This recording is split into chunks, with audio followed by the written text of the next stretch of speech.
మనిషై పుట్టినవాడు కారాదు మట్టి బొమ్మ పట్టుదలే ఉంటే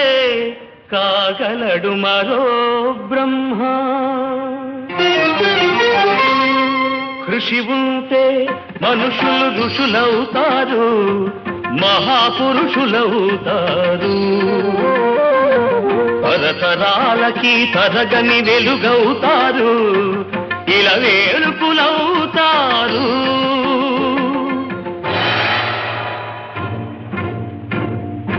అడుగో అతడే వాల్మీకి బ్రతుకు వేట అతనికి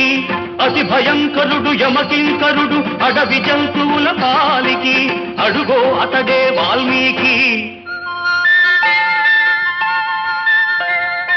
పాలపిట్టల జంట